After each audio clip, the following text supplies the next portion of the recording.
Shalom Impact Youth. Untuk teman-teman semua yang di rumah, kita bersama-sama memuji Tuhan ya. Kita mau terima sukacita yang datangnya dari Tuhan. Amin. Tepuk tangan yuk bersama-sama.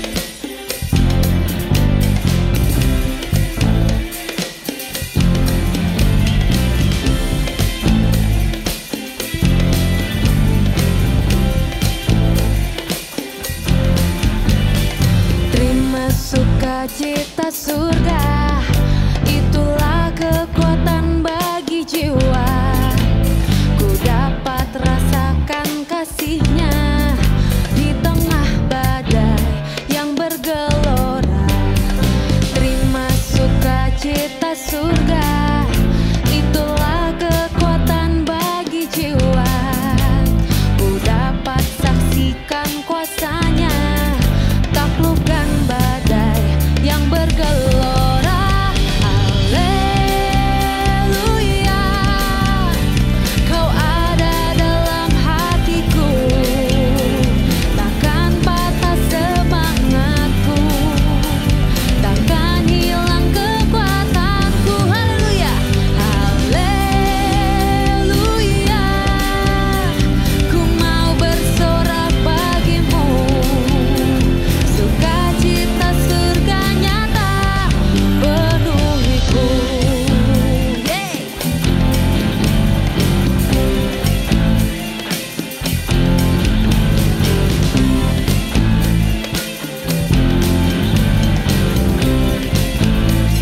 Terima sukacita surga. Itulah kekuatan bagi jiwa. Ku dapat rasakan kasih-Nya di tengah badai yang bergelora. Terima sukacita surga. Itulah kekuatan bagi jiwa. Ku dapat saksikan kuasa-Nya, taklukkan badai yang bergelora. Haleluya, Kau ada dalam hatiku, takkan patah semangatku, takkan hilang kekuatanku. Haleluya, haleluya, ku mau bersorak bagimu. Sukacita surga nyata penuhiku. Haleluya, Kau ada dalam hatiku, takkan patah semangatku, takkan hilang kekuatanku. Haleluya, haleluya, ku mau bersorak bagimu. Sukacita surga nyata penuhiku. Bersama-sama sekali lagi, haleluya, haleluya, Kau ada dalam hatiku, takkan patah semangatku, takkan hilang kekuatanku. Haleluya, ku mau bersorak bagimu. Sukacita surga nyata penuhiku. Sukacita surga, sukacita surga nyata penuhiku. Sukacita surga nyata penuhiku. Amin. Hey.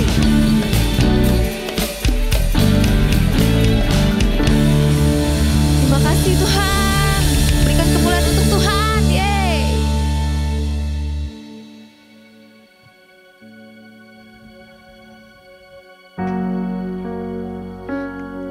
Kami sangat bersyukur Tuhan memiliki Tuhan yang luar biasa seperti Engkau.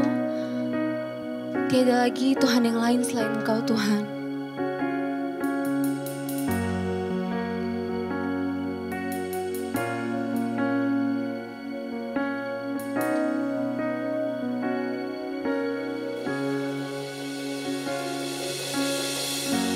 I call call you faithful for the promises you've kept and every need you met. Lord, I'm so grateful. You were with me every step, and I never will forget. When I think of how you bless me, how your hand has never let me go, never let me go. You have been so good to me, God, I can't believe how you love me. What a friend you have been, so good to me, God, I can't believe how you love me. What a friend you have been.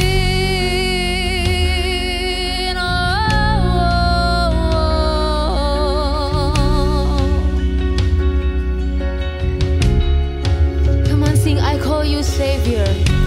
I call you Savior, for the blood that washed me clean, for the wrongs that you redeemed. I know you're able, and my eyes don't have to see one more reason to believe. 'Cause when I think of how you bless me, how your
Shalom Impact Youth, berharap teman-teman dalam kabar yang luar biasa dalam penyertaan Tuhan yang sempurna buat kehidupan kita. Sebelumnya mengucapkan juga selamat memperingati Jumat Agung dan juga besok kita akan memperingati Hari Paskah, di mana kasih Tuhan nyata dalam kehidupan kita, mati bagi kita, bentuk kasih-Nya yang sempurna buat hidup kita, dan besok kita akan merayakan kebangkitan-Nya, bahwa ada kuasa kebangkitan Tuhan yang nyata bagi kita semua. Amin. Dan sebelum dengerin firman Tuhan, kita berdoa. Tuhan Yesus, terima kasih, mengucap syukur buat hari ini. Kami percaya Tuhan, dimanapun kami berada, Tuhan ada di tengah-tengah kami.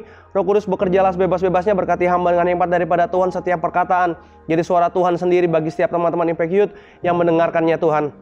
Jadi dimanapun Tuhan mereka berada dalam pendengaran, mereka mendengarnya di rumah, dalam perjalanan pulang, kami percaya Tuhan ada bersama-sama dengan kami semua. Di dalam nama Yesus Kristus kami siap mendengarkan firman-Mu. Haleluya. Amin. Amin. Impact Youth hari ini akan mengangkat tema Let It Go, di mana ada dalam proses, dalam segala sesuatu yang Tuhan izinkan terjadi sama hidup kita, ada momen di mana Tuhan minta untuk kita bisa melepaskan. Nah, hari ini ada di 1 Samuel 24, teman-teman bisa baca di 1 Samuel 24, tapi nggak bisa baca semuanya. Nanti ada beberapa ayat yang akan aku bacakan sebagai poin demi poin yang akan aku bagikan. Tapi di sini teman-teman, kita akan belajar dari kisah yang namanya Daud.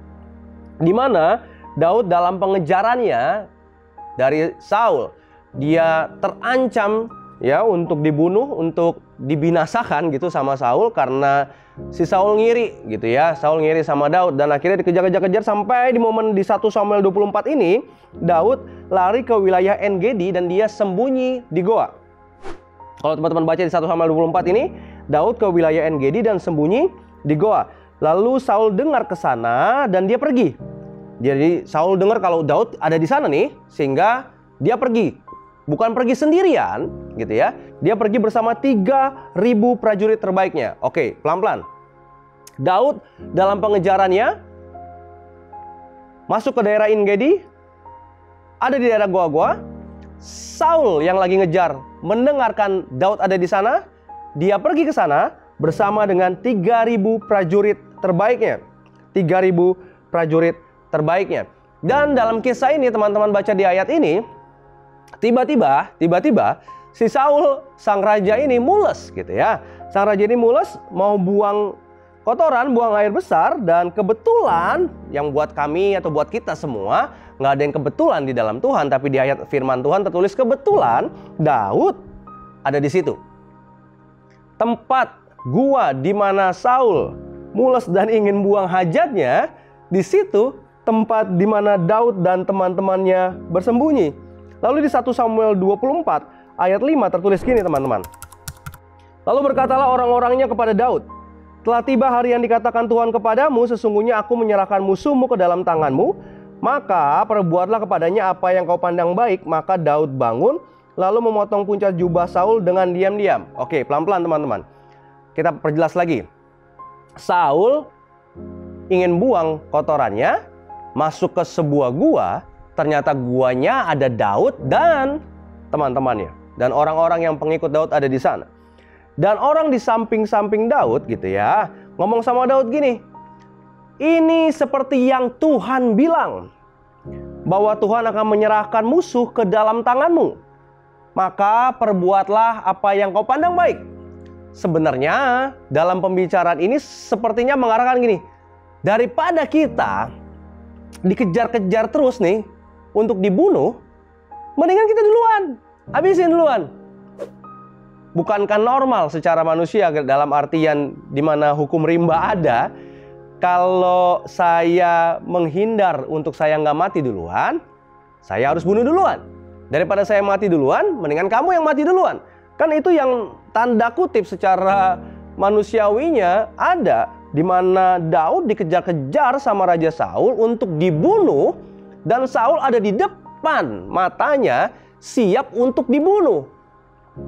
Dengan kekurangannya, dengan ketidakberdayaannya, Saul bisa saja mati terbunuh di momen itu. Dan Daud sambil mendengarkan orang-orang sekitarnya yang mengarahkan bahwa ini saatnya, ini saatnya.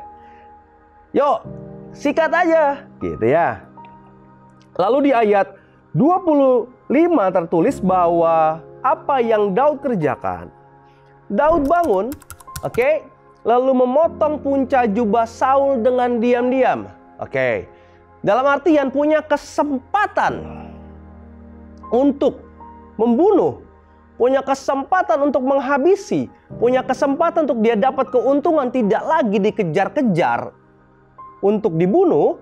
Tapi yang dipilih oleh Daud adalah apa? Daud bangun lalu memotong punca jubah Saul dengan diam-diam. Hanya memotong jubahnya saja. Mungkin di momen itu orang-orang yang di sampingnya udah nungguin. Wah, apa nih yang Daud buat nih? Apa yang Daud buat nih? Ternyata cuma potong jubahnya. Mungkin di belakang, ya cuma potong jubahnya doang lagi. Bukannya dihabisin, kita kan jadi nggak aman lagi nih. Tapi itu yang dikerjakan Daud. Dia memotong punca jubahnya Saul. Dan di ayat 26, setelah itu kemudian berdebar-debarlah hati Daud karena ia telah memotong punca Saul. Coba bayangin. Kurang lebih kita bayangkan. Setelah mengendap-endap, mungkin sambil tutup hidungnya gitu ya. Potong jubahnya dan dia kembali. Setelah itu berdebar-debarlah dia. Berdebar-debarnya kenapa? Karena ada rasa bersalah di hatinya. Daud punya rasa bersalah di hatinya. Dan ayat 78 tertulis, lalu berkatalah ia kepada orang-orangnya, dijauhkan Tuhanlah kiranya daripadaku untuk melakukan hal yang demikian kepada Tuanku, kepada orang yang diurapi Tuhan, yakni menjamah dia, sebab dialah orang yang diurapi Tuhan. Dan Daud mencegah orang-orangnya dengan perkataan itu, ia tidak mengizinkan mereka bangkit menyerang Saul. Oke. Daud merasa bersalah, lalu dia ngomong sama orang-orangnya. Orang-orang yang tadi pertama bilang, ayo buat apa yang kau pandang baik. Tanda kutip menjerumuskan, ayo kita kelarin aja, kita habisin aja dia sebelum dia ngabisin kita. Tapi yang Daud pilih hanya memotong jubahnya saja. Dia kembali. Lalu dia merasa bersalah. Dan dia ngomong sama orang-orang yang bilang, dijauhkan Tuhan untuk aku melakukan hal yang demikian kepada Tuanku. Orang yang diurapi Tuhan. Daud tahu persis bahwa Saul ini dalam bagian kepemimpinan diurapi Tuhan. Dia nggak mau menjamah dia karena dia diurapi sama Tuhan. Dan kerennya di ayat tadi, di ayat 8-nya tertulis bahwa Daud mencegah orang-orangnya dengan perkataan itu untuk menyerang. Bukankah sebaliknya kita sering alami? Kalau tadi yang pertama, kalau kita yang ada di posisi Daud, kita tidak akan melepaskan kesempatan emas ini untuk kita yang dapat keuntungan. Daripada kita yang mati duluan, lebih baik dia yang mati duluan. Lalu yang kedua, Daud dengan rasa bersalahnya, dia malah memberhentikan orang-orang di sampingnya untuk menyerang. Tapi kalau kita, seringkali, yang pertama kita tidak melepaskan kesempatannya, seringkali malah kita membuat kesempatan lagi untuk membiarkan orang-orang di sekitar kita punya pandangan yang buruk sama orang yang pernah menyakiti kita. Bukankah gitu biasanya kita ya? Kalau kita diomongin sama orang, kita akan cari teman yang lain. Tahu nggak dia tuh nyakitin hati saya? Tahu nggak dia tuh gini-gini, jangan temenan sama dia. Tahu nggak gini-gini ya? Kita ngomong sama semua orang supaya semua orang teman-teman kita, circle kita, jauhin orang tersebut. Benar nggak? Kita ngaku aja sama-sama. Kalau yang pertama tadi berbicara bahwa kita tidak mau kehilangan kesempatan emas untuk keuntungan kita. Yang kedua, kita malah ngajak orang-orang untuk ngomongin, untuk menjauhi orang-orang yang menyakiti kita. Tapi tidak dengan Daud. Dengan perkataannya, dia malah memberhentikan semuanya untuk tidak menyerang. Dengan perkataannya, dia bilang bahwa dijauhkan kiranya, stop, jangan sentuh orang yang diurapi Tuhan. Daud mencegah orang-orangnya dengan perkataannya. Dan itu berlawanan dengan yang biasanya kita kerjakan. Dan di sini, di ayat 9 tertulis, kemudian bangunlah Daud. Ia keluar dari dalam goa itu dan berseru kepada Saul dari belakang, katanya, Tuanku Raja. Saul menoleh ke belakang, lalu Daud berlutut dengan mukanya ke tanah dan sujud menyembah. Setelah Daud bilang sama orang-orangnya, bilang stop, jangan serang.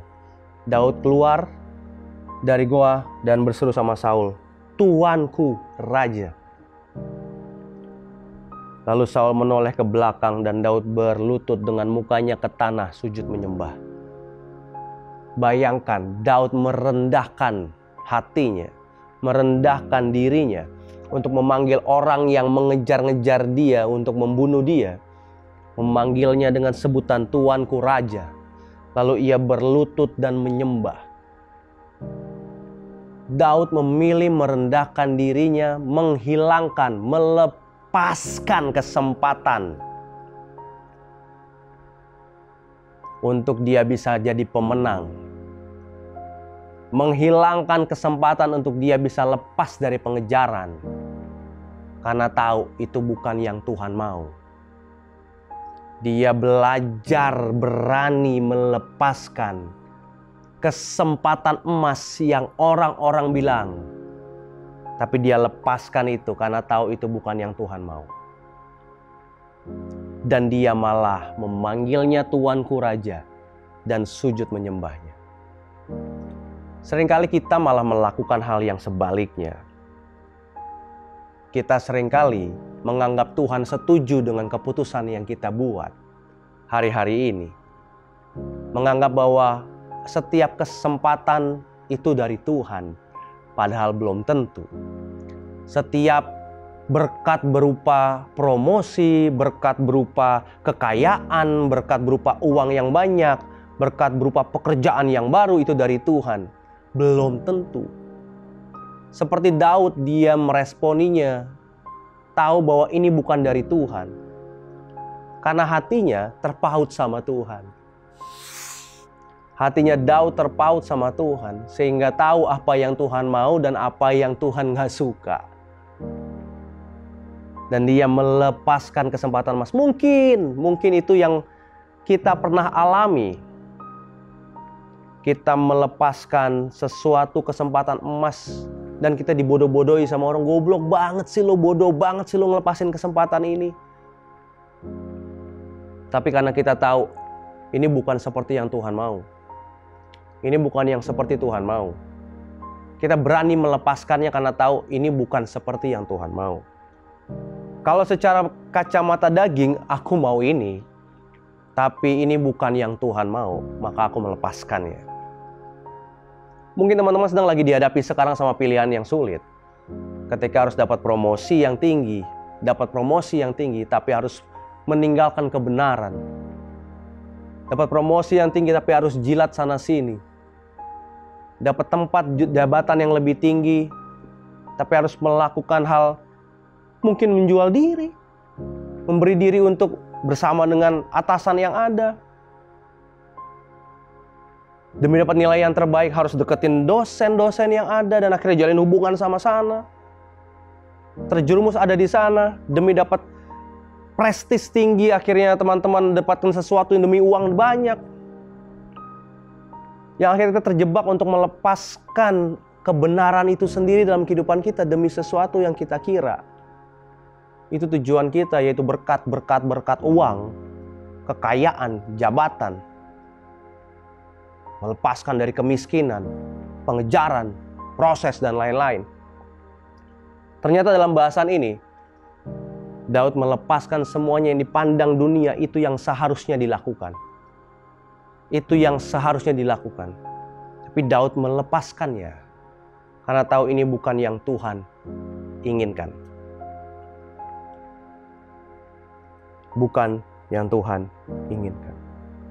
Dan teman-teman, responnya apa di ayat 19 tertulis? Saul meresponi. Akhirnya Saul bilang begini, "Telah kau tunjukkan pada hari ini betapa engkau telah melakukan yang baik kepadaku. Walaupun Tuhan telah menyerahkan aku ke dalam tanganmu, engkau tidak membunuh aku." Coba bayangkan, orang yang tadinya datang ingin mengejar-ngejar, membunuh Daud. Di momen ini, dia terbuka pikirannya. Daud melakukan apa yang baik. Dan akhirnya di ayat 20 tertulis, "Oleh karena itu sesungguhnya aku tahu bahwa engkau pasti menjadi raja dan jabatan Raja Israel itu akan tetap kokoh dalam tanganmu. Di ayat 21 maksud saya. Oleh karena itu sesungguhnya aku tahu bahwa engkau pasti menjadi raja dan jabatan Raja Israel akan tetap kokoh dalam tanganmu.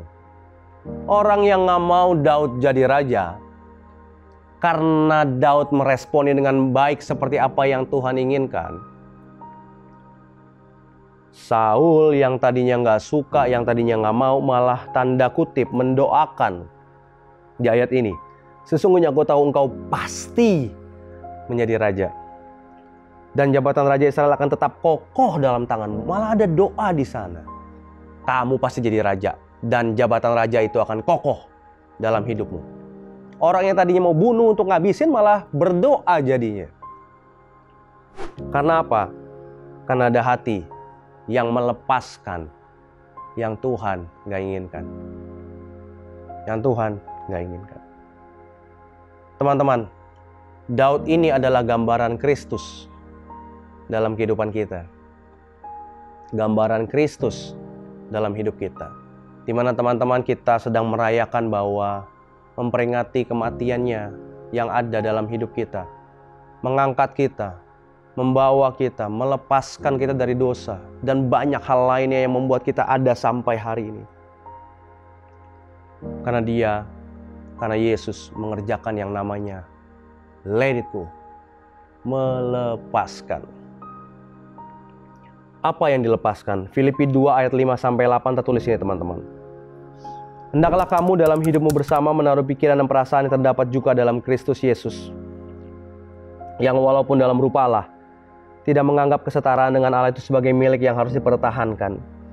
Melainkan telah mengosongkan dirinya sendiri dan mengambil rupa seorang hamba dan menjadi sama dengan manusia. Dan dalam keadaan sebagai manusia telah merendahkan dirinya dan taat sampai mati. Bahkan sampai mati di kayu salib. Kristus, Yesus, yang walaupun dalam rupa Allah, tidak menganggap kesetaraan dengan Allah sebagai milik yang harus dipertahankan. Kita percaya bahwa Yesus Kristus 100% manusia, 100% Tuhan.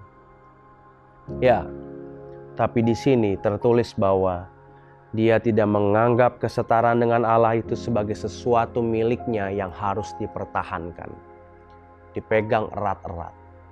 Kalau dalam ketuhanannya Dia mempertahankan itu, Dia nggak perlu mati. Dalam ketuhanannya Dia mempertahankan itu, Dia nggak perlu disalib. Tapi Dia tidak menganggap itu sebagai milik yang harus dipertahankan. Melainkan Dia apa? Melepaskan, mengosongkan dirinya sendiri. Dibalik sama kita semua teman-teman. Kita selalu mengerjakan pengen fullin diri kita. Kita lebih kaya, kita lebih pintar, kita lebih sukses, kita lebih ini, lebih itu, lebih ini, lebih itu. Tapi ternyata Kristus yang punya semuanya, Dia malah mengosongkan dirinya, mengambil seorang hamba. Coba bayangin, Tuhan yang 100% Tuhan, Yesus yang 100% Tuhan, mengambil diri seorang hamba. Dari Tuhan, dari Tuan jadi hamba, itu penurunan yang sangat luar biasa. Tidak akan terjadi tanpa melepaskan. Dia mengosongkan dirinya, melepaskan dirinya dari ketuhanannya, mengambil rupa seorang hamba, menjadi sama dengan manusia. Seorang pencipta jadi ciptaan, itu juga penurunan. Seorang pencipta jadi seperti apa yang Ia ciptakan, adalah sebuah penurunan. Kristus hadir dalam dunia ini sebagai manusia, mengambil rupa sebagai hamba, jadi sama seperti manusia. Dia mengambil pilihan ini untuk mengosongkan dirinya dan jadi sama dengan manusia. Bukan artinya Kristus diciptakan, tapi dalam artian Dia mengambil rupa manusia. Dan Dia dalam kemanusiaannya Ia merendahkan dirinya, taat sampai mati. Bahkan mati di kayu salib. Menggambarkan bahwa Yesus benar-benar melepaskan demi kita mengalami kebebasan. Demi kamu yang dengerin firman Tuhan ini ngalamin kelepasan. Yesus Kristus melepaskan dan mengosongkan dirinya dari Tuhan jadi hamba, mengambil rupa seperti manusia dan gak berhenti jadi manusia. Jadi manusia jadi kerendahan sendiri. Tapi dia mengambil bagian merendahkan dirinya dan mati di kayu salib. Dia bisa aja mengerjakan semuanya tanpa harus mati di kayu salib. Dia bisa saja dengan kuasanya, dengan ketuhanannya mengerjakan semuanya. Tapi dia melepaskannya, menaruhnya. Memilih untuk melepaskannya. Demi kamu, demi saya, demi kita yang mendengarkan firman Tuhan hari ini. Ada Tuhan yang segitu sayangnya sama hidup kita. Sehingga ia melepaskan keilahiannya untuk mati bagi kita. So hari ini yang Tuhan minta seperti di ayat atasnya, kamu dalam hidup bersama menaruh pikiran perasaan yang terdapat juga dalam Kristus Yesus. Supaya apa? Supaya kita yang ditebus oleh Kristus memiliki hati dan perasaan yang sama seperti Dia. Mengosongkan, melepaskan. Karena apa?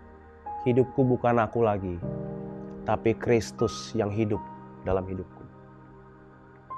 Aku lepaskan Felix bajunya karena yang aku kenakan ketika aku bilang Yesus adalah Tuhanku. Aku terima Engkau sebagai Tuhan dan Juru Selamatku. Aku percaya sama kematian dan kebangkitan-Mu. Aku mengenakan baju Kristus dalam hidupku. Sehingga bukan Felix lagi yang hidup, tapi Kristus yang hidup di dalamku. Sehingga kita tahu bahwa yang jadi tuan dari hidupku adalah Kristus itu sendiri, bukan aku lagi. Yang jadi tuan dalam hidupku bukan aku lagi, tapi Kristus sendiri yang ada dalam hidupku. Kita adalah hambanya, Kristus adalah Tuhannya. Kita adalah hambanya, Kristus adalah Tuhannya. Sehingga berbicara tentang hamba, kita melepaskan segala sesuatunya dan mengerjakan seperti apa yang Tuhan mau dalam hidup kita. Hari ini, firman Tuhan sederhana ini berbicara buat teman-teman semua. Aku gak tahu persis apa yang teman-teman sedang gumuli, apa yang sedang teman-teman hadapi. Tapi hari ini ada pesan yang kuat buat kita semua. Tuhan berbicara, ada aku yang mengosongkan diriku demi kamu. Sehingga hari-hari ini, apa yang Tuhan sedang minta teman-teman lepaskan, yuk lepaskan sama-sama. Ada yang Tuhan minta lepaskan, yuk lepaskan sama-sama. Mungkin teman-teman hari ini masih terikat dengan pornografi. Teman-teman terikat dengan seks bebas, dengan pacaran yang gak kudus. Teman-teman terikat dengan narkoba. Teman-teman terikat dengan apa lagi yang lain, tentang kepahitan. Ada sakit hati teman-teman pegang terus sampai hari ini. Hari ini Tuhan minta, lepaskan yuk seperti aku melepaskan. Kamu lepaskan juga. Supaya apa? Ketika kamu kosong, di situ tempat aku mengisinya. Panggilan ini ada buat teman-teman semua yang menyaksikan hari ini. Biarlah ada kekuatan daripada Tuhan menyertai kehidupan kita semua. Untuk berani, Tuhan, aku melepaskan dosa ini. Tuhan, aku melepaskan keterikatan ini. Tuhan, aku melepaskan hidupku yang lama. Tuhan, aku melepaskan segala sesuatu yang gak berkenan di hadapan Tuhan. Supaya kebenaran-Mu yang mengisi hidupku. Yang kosong ini. Biarlah Engkau sendiri dan kedaulatan-Mu yang memerintah buat hidupku. Sehingga aku sadar dalam hari-hariku. Hidupku bukan aku lagi. Tapi Kristus yang hidup di dalamku. Kita berdoa. Tuhan Yesus, terima kasih. Mengucap syukur buat firman Tuhan ini tuh. Dalam memperingati di mana Engkau mati dan bangkit dalam hidup kami. Biarlah bukan sekedar perayaan tahunan yang terus kami ingat. tapi perayaan ini ada dalam hari-hari hidup kami, untuk kami menjaga dalam hidup kami. Kami tahu persis ada Tuhan yang sayang banget sama hidup kami, yang rela mengosongkan dirinya untuk mati bagi kami. Sehingga itu yang harusnya kami responi, mengerjakan dengan segala sesuatunya. Dan kami mohon ampun setiap dosa yang kami buat. Kami mohon ampun buat setiap kesalahan yang kami buat. Kami mohon ampun buat segala keterikatan yang kami masih hidupi sampai hari ini, yang secara manusia kami mungkin sulit melepaskannya. Tapi hari ini kami mau melepaskannya di tahta-Mu yang kudus, Tuhan. Tuhan, aku berdoa buat setiap teman-teman Impact Youth yang ada hari ini, Tuhan. Dalam segala keterikatan mereka, di dalam nama Yesus Kristus Tuhan lepaskan. Di dalam nama Yesus Kristus Tuhan lepaskan. Ada keberanian bagi mereka untuk menanggalkannya, untuk melepaskannya, dan membiarkan Tuhan mengisi hidup mereka. Sehingga kematian-Mu dan besok hari di mana kebangkitan-Mu hidup dalam kehidupan kami. Kami mati, kedagingan kami mati, supaya kehendak Kristus yang bangkit dalam kehidupanku membawaku dalam kemenangan demi kemenangan bersama dengan Tuhan. Aku berdoa Roh Kudus terus terpancar dalam kehidupan setiap anak-anak Impact yang ada, memberkati mereka, menguatkan mereka, melangkah di dalam kasih Tuhan. Di dalam nama Yesus Kristus, haleluya. Amin.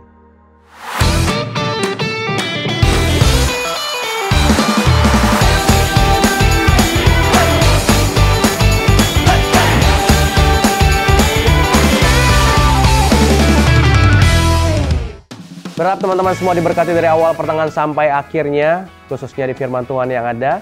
Apa yang Tuhan minta lepaskan, sama-sama kita lepaskan, supaya hidup kita terus diisi sama kebenaran demi kebenaran firman Tuhan dan mempermuliakan Dia. Teman-teman, ikuti terus Impact Youth yang ada setiap hari Sabtu jam 5 sore secara online di YouTube channel Impact Community Indonesia. Dan juga kami mengundang teman-teman bisa hadir secara onsite di ibadah Impact Youth yang ada setiap hari Minggu jam 5 sore. Setiap hari Minggu jam 5 sore. Besok kita ada ibadah Paskah bersama-sama. Kami undang teman-teman juga hadir bersama-sama dengan kami di Gereja Impact Community Indonesia di Mall of Indonesia lantai P3 jam 5 sore. Dan teman-teman semua, jika belum punya komunitas, kami mengundang teman-teman bisa bergabung bersama dengan kami dalam Impact Family. Ada komsel baik onsite maupun online yang ada. Anda bisa mendaftarkan diri Anda di sini. Kalau mau ikut onsite juga bisa hubungi admin yang ada.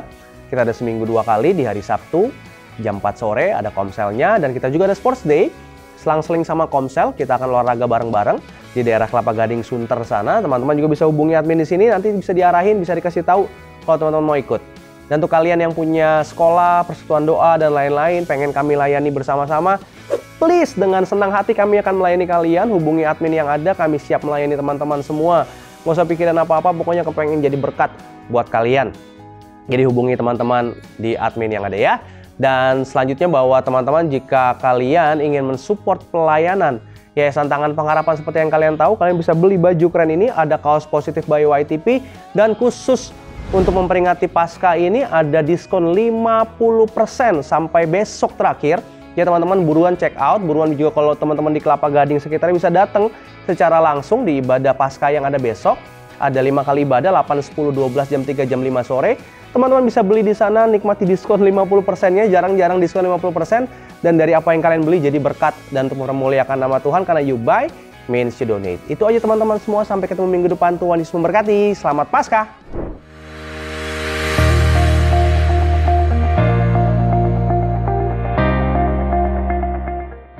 Bagi saudara-saudara yang diberkati Impact Community Indonesia dan ingin memberikan persembahan atau donasi, dapat disalurkan ke rekening Bank Gereja Impact Community Indonesia dan Yayasan Tangan Pengharapan, serta QR Code BCA Mobile, GoPay, OVO, Dana, Shopee, dan link aja.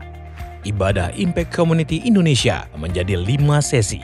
Ibadah jam 8 pagi, jam 10, jam 12 siang, jam 3 sore, dan jam 5 sore. Seluruh ibadah berlangsung onsite di Mall of Indonesia, lantai P3, Kelapa Gading, Jakarta Utara. Bagi jemaat yang ingin mengikuti secara online, ibadah live streaming dapat diikuti pada pukul 10 pagi waktu Indonesia Barat di YouTube Impact Community Indonesia. Mari bersama-sama untuk datang dan mengikuti 60 Minute Worship secara onsite setiap Rabu malam pukul 19.30 waktu Indonesia Barat langsung di Gereja Impact Community Indonesia, Mall of Indonesia lantai P3. Mari bawa keluarga dan ajak orang-orang yang Anda kasihi. Impact Community Indonesia Friday Service. Ibadah setiap hari Jumat yang ditayangkan secara online pukul 19 waktu Indonesia Barat. Ibadah Saturday Service. Ibadah Sabtu Impact Community Indonesia ditayangkan online setiap Sabtu pukul 19 waktu Indonesia Barat di YouTube Impact Community Indonesia dan YouTube Henny Kristianus. Setiap ibadah online Impact Community Indonesia sudah tersedia subtitle dalam bahasa Indonesia, bahasa Inggris, dan Mandarin. Anda dapat mengaktifkan dengan klik tombol CC atau closed caption pada layar Anda. Spesial bagi kaum muda, ibadah Impact Youth pukul 17 waktu Indonesia Barat di Mall of Indonesia lantai P3. Bagi jemaat di luar kota Jakarta dapat menyaksikan ibadah youth secara online di YouTube Impact Community Indonesia. Bagi Anda yang ingin tahu lebih banyak tentang firman Tuhan, dapat bergabung dalam Bible Study Impact Community Indonesia melalui virtual setiap 2 minggu sekali pada hari Sabtu pukul 9 pagi waktu Indonesia Barat. Pendaftaran ini gratis dan dapat dilakukan dengan mengisi form registrasi melalui scan QR Code atau dapat menghubungi nomor yang tertera di layar Anda. Saksikan Menabur Cinta untuk Indonesia setiap Sabtu jam 11 waktu Indonesia Barat di YouTube Tangan Pengharapan. Ikuti Daily Devotion setiap hari Senin sampai dengan Jumat jam 6 pagi waktu Indonesia Barat di YouTube Henny Kristianus serta pukul 7 pagi waktu Indonesia Barat di YouTube Yohanes Kristianus. Impact Community Indonesia memiliki sebuah komunitas untuk kita bertumbuh bersama. Bagi Bapak Ibu Saudara yang ingin bergabung di Komsel Impact Community Indonesia, dapat mengisi link form pendaftaran di bawah ini. Bagi Anda yang rindu menjadi jemaat Impact Community Indonesia, dapat mengisi Google Form atau scan QR Code di layar Anda. Saudara dapat mengirimkan permohonan pelayanan doa dan konseling, atau jika Anda memiliki doa yang terjawab, serta kesaksian atas jawaban doa Anda, melalui Google Form, WhatsApp, atau email impactcommunity.id@gmail.com.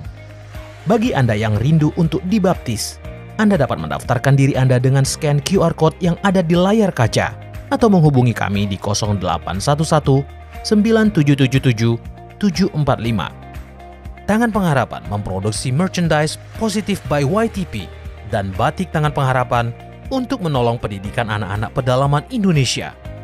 Pembelian dapat dilakukan di online store Tangan Pengharapan, di Tokopedia, Shopee, dan WhatsApp merchandise Tangan Pengharapan di 0813 1100 5568. Temukan dan ikuti media sosial kami di YouTube dan Instagram Impact Community Indonesia.